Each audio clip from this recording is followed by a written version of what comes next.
अस्सलामु अलैकुम वरहमतुल्लाहि वबरकातुहु व मग़फ़िरतुहु।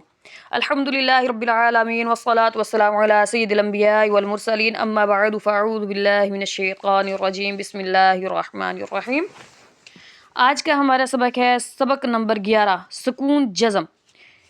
ये जो निशानी है ये इसको सुकून भी कहते हैं और इसको जज़म भी कहते हैं। आइए पॉइंट पढ़ते हैं।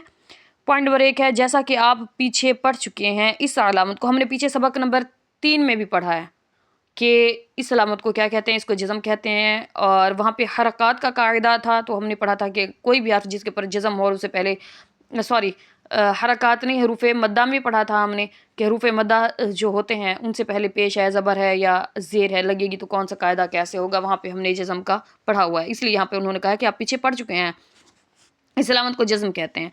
जिस हर्फ पर जज़म हो उसे साकिन कहते हैं। यानी ये जो चाहे बा पर हो, चाहे ता पर हो, चाहे नून पर हो, किसी भी हर्फ पर अलिफ से या तक हरूफ तहज्जी में जितने भी हरूफ हैं उन हरूफ में जिस पर भी ये अलामत मौजूद होगी वो हर्फ साकिन कहलाएगा। ये अलामत तो जज़म है और सकून भी है, लेकिन जिस पर हो उसको साकिन कहेंगे। यानी कोई भी अलिफ से या तक हरूफ तहज्जी में जितने भी हरूफ हैं उनके ऊपर जिस पर भी होगी ये उसको साकिन हर्फ कहेंगे। और इसकी शर्त क्या है कि इससे पहले कोई ना कोई ज़बर ज़ेर पेश ज़रूर होती है। अब यहाँ देखें, यहाँ पे पॉइंट मौजूद है, जज़म वाला हर्फ अपने से पहले मुतहरिक हर्फ से मिलकर बनता है।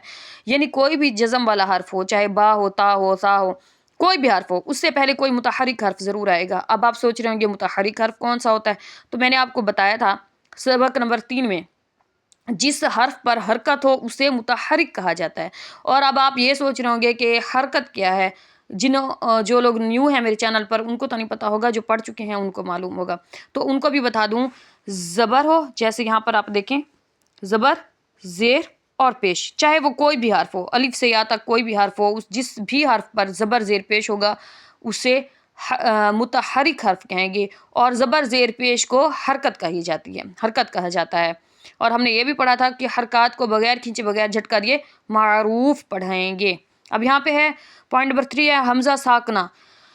अब आप ये सोच रहे होंगे कि अलिफ, ये हमज़ा कैसे, अब अलिफ तो है, ये साकना कैसे। अलिफ के ऊपर जब कोई हरकत लग जाती है, पीछे भी मैं बता चुकी हूँ, कोई भी हरकत ज़बर ज़ेर पेश या खड़ी हरकत, खड़ा ज़बर खड़ा ज़ेर उल्टा पेश, कुछ भी, या फिर ये जज़म, जब भी अलिफ के ऊपर ये चीज़ें लगती हैं तो वो अलिफ अलिफ नहीं रहता, वो हमज़ा पढ़ा जाता है। अलिफ जब खाली होगा यानी उसके ऊपर कोई हरकत भी ना हो, कोई कुछ भी ना हो, खड़ी हरकत भी ना हो और जज़म भी ना हो, तो वो अलिफ होगा, वरना वो हमज़ा पढ़ा जाएगा। अच्छा, यहाँ पे क्या है, हमज़ा साकना। साकना इसको यूँ कहा जाता है कि साकिन हो, ये इसके ऊपर जज़म मौजूद हो, ये ना हो कि इसके ऊपर ज़बर ज़ेर पेश हो। जब इसके ऊपर जज़म मौजूद होगी, यहाँ देखें जज़म मौजूद होगी, तो इस जज़म को कहा जाता है साकना। ये है हमज़ा हैं दोनों और ये साकना है।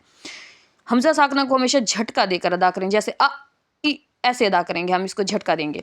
फिलहाल आगे चलते हैं। पॉइंट नंबर 4 है हरूफ कलकला 5 हैं, हरूफ कलकला 5 हैं। अब कलकला आप सोच रहे हैं कि क्या है, ये आगे मैं आपको इंशाल्लाह ताला ये वाला पॉइंट पढ़ाऊंगी। फिलहाल आपको बता दूं हरूफ कलकला सिर्फ 5 हैं, क़ाफ क़ा ब जीम और दाल। इनका मजमुआ कुतुबु जद्दीन है। मैंने आपको पहले भी कहा है, जमा की अरबी में कोई भी हरूफ हो, कुछ भी, जब वो सारे हरूफ जमा होंगे तो उनको मजमुआ कहा जाएगा। यानी सारे हरूफ जो हैं ये जमा हुए हैं, तो इनके जमा होने के बाद इनकी शक्ल ये बनी है। इनको जमा करके अहले अरब ने, जो अरबी हैं, जिन्होंने हमारे लिए तजवीद के कवायद बनाए हैं, उन्होंने इन सारे हरूफों को जमा करके ये वाला हरूफ बना दिया है, कुतुबु जद्दीन। इनका मजमुआ कर दिया है। जमा की अरबी ज़बान में जमा की जो मतलब यूँ कहूँ कि जो वाहिद है उसकी जमा को मजमुआ कहा जाता है। वाहिद जितने भी मिलते हैं उनके जमा होने को मजमुआ कहा जाता है। अब है कलकला के माना जुम्बश और हरकत के हैं। अब यहाँ पे आपने, उन्होंने कहा कि कलकला 5 है। अब कलकला क्या है वो ये बता रहे हैं। उन्होंने कहा कलकला के माना, यानी कलकला क्या चीज़ है, उसका मायना है जुम्बिश और हरकत। हरकत है कोई, हम जैसे कि अब यहाँ पे कायदा है, मैं अब आपको यूँ हरकत करके दिखाऊं। ये देखें, अगर मैं हरकत इसे ऐसे थोड़ी सी देती हूँ, ऐसे ऐसे, बस हरकत हो गई है। ये थोड़ा सा ऐसे रख, हमने इसे सिर्फ थोड़ी सी ऐसे हरकत दी है और वो एक जगह से सरक के दूसरी जगह पे चला गया। ये नहीं है कि वो हिलता रहा है, हिलना नहीं, जुम्बिश हिलने को भी कहते हैं। जुम्बिश हिलने को कह जाते हैं। जुम्बिश होती है ऐसी कोई चीज़ ऐसे हिलती रहती है, थोड़ा-सा ऐसे हिलती है, और हरकत होती है कोई एक चीज़ होती है, हम उसको थोड़ी-सी ऐसे धक्का देते हैं, वो एक जगह पे जाके रुक जाती है, बस। अब कलकला के मायने है जुम्बिश भी है और हरकत भी है। इन हरूफ के अदा करते वक़्त मखरिज में जुम्बिश सी होती है। मखरिज, अब आप सोच रहे होंगे मखरिज क्या है? तो मखारिज मैं पीछे पढ़ा चुकी हूँ, आप वहाँ पर जाकर देख सकते हैं, मेरे पीछे लेक्चर्स हैं। तो वहाँ अब मैं दोबारा आपको बता दूँ, मखरिज जो होती है, जिस जगह से हर्फ अदा होता है उसको मखरज कहा जाता है, उस जगह को मखरज कहा जाता है। जैसे कि मैं आपको पढ़ाऊँ कि हम हरूफ हलक़ी पढ़ते हैं, मैंने हरूफ हलक़ी का लेक्चर भी एक पढ़ाया है, वो मेरी चैनल पे मौजूद है। वहाँ पर मैंने पढ़ा था हरूफ हलक़िया। अब हलक से अदा होने वाले हरूफ 6 हैं, हमज़ा, हा, ऐन, हा, गैन, खा। इन 6 हरूफों को हम अदा करते हैं हलक से, तो हलक, तो हमारा मखरज क्या है? हलक है, उसको मखरज कहा जाएगा, यानी निकलने की जगह। असल मायने मखरज का होता है निकलने की जगह, जहाँ से कोई चीज़ निकलती है उसको मखरज कहा जाता है। और अलिफ बा ता सा, यानी अलिफ से लगा कर या तक जितने भी हरूफ हैं, इन्हें हरूफ तहज्जी भी कहते हैं और हरूफ मुफरदात भी कहते हैं। ये जो हरूफ हैं, ये हरूफ जहाँ जहाँ से निकलते हैं, ज़बान के दांतों पर टच होने से, या हलक से, या फिर दांतों से, या फिर तालू से, जहाँ जहाँ से हरूफ निकलते हैं उस जगह को मखरज कहा जाता है। अब वो कहते हैं कि कलकला के मायने जुम्बश और हरकत के हैं। इन हरूफ के अदा करते वक्त, यानी जब ये हरूफ अदा होंगे, ये वाले हरूफ काफ, का, बा, जीम, दाल, इन हरूफ के अदा करते वक्त मखरिज में, यानी जहाँ से ये निकल रहे हैं, जीम है कहाँ से निकलता है, दाल है कहाँ से निकलता है, काफ है कहाँ निकलता है, तो ये मैं जब मखारिज पढ़ाऊंगी इंशाअल्लाह ताला, ये आपको मखारिज समझ आ जाएंगे, तो आपको मुश्किल नहीं होगी।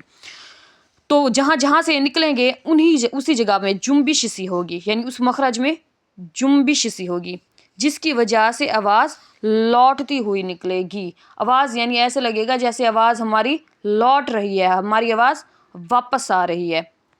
और यहाँ पे जब हरूफ कलकला साकिन हो तो इनमें कलकला खूब ज़ाहिर होगा। जब हरूफ कलकला साकिन होंगे तो इसमें कलकला क्या होगा?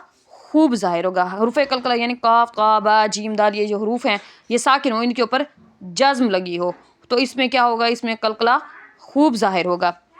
और इस सबक में हरूफ कलकला हमज़ा साकना की अदायगी का ख़ास ख्याल रखें और मिलती जुलती आवाज़ वाले हरूफ में वाज़ा फ़र्क करें। फ़िलहाल के लिए इजाज़त दें। अस्सलामु अलैकुम व रहमतुल्लाहि व बरकातहू।